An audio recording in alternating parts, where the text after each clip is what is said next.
অবশেষে নানা জল্পনা কল্পনার পর বহুল প্রতীক্ষিত বৈঠক হলো বাংলাদেশের অন্তর্বর্তী সরকারের প্রধান উপদেষ্টা ডক্টর মোহাম্মদ ইউনূস ও ভারতের প্রধানমন্ত্রী নরেন্দ্র মোদীর। থাইল্যান্ডের ব্যাংককে বিমস্টেক সম্মেলনের ফাঁকে শুক্রবার স্থানীয় সময় দুপুরে এই দুই প্রতিবেশী দেশের সরকার প্রধানের মধ্যে বহুল আলোচিত এই বৈঠক হয়।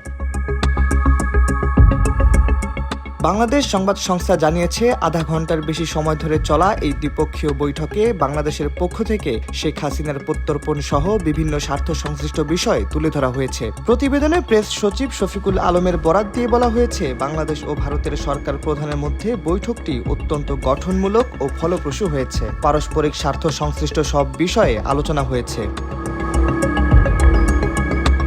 শফিকুল আলম বলেছেন, শেখ হাসিনার প্রত্যর্পণ এবং ভারতে বসে তিনি উস্কানিমূলক বক্তব্য দিচ্ছেন, এসব বিষয় বৈঠকে তুলে ধরা হয়েছে। এছাড়া সীমান্তে হত্যা, তিস্তা নদের পানি বন্টন সহ পারস্পরিক স্বার্থ সংশ্লিষ্ট বিভিন্ন বিষয়ে ফলপ্রসূ আলোচনা হয়েছে। ডক্টর ইউনূস দায়িত্ব নেওয়ার পর দুই দফা মোদির সঙ্গে দেখা হওয়ার সুযোগ তৈরি হলেও তা হয়ে ওঠেনি। ফলে বিমস্টেক সম্মেলনে তাদের বৈঠক হবে কিনা তা নিয়ে আলোচনা চলছিল। ছাত্র জনতার গণ অভ্যুত্থানে 2024 সালের 5 আগস্ট ক্ষমতাচ্যুত হন প্রধানমন্ত্রী শেখ হাসিনা। সেদিনই তিনি ভারতে চলে যান। 3 দিন পর সরকার পরিচালনার দায়িত্ব নেয় মোহাম্মদ ইউনূসের নেতৃত্বাধীন অন্তর্বর্তী সরকার। তখন থেকেই দুই প্রতিবেশী দেশের মধ্যে অস্বস্তি চলে আসছে, যার বড় কারণ ক্ষমতাচ্যুত শেখ হাসিনার ভারতে উপস্থিতি।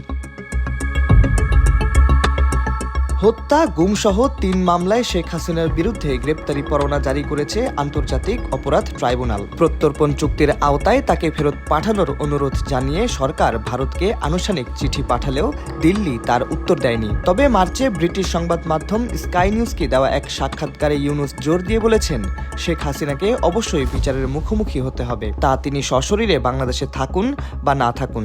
ভারতে থাকলেও তার অনুপস্থিতিতে বিচার চলবে।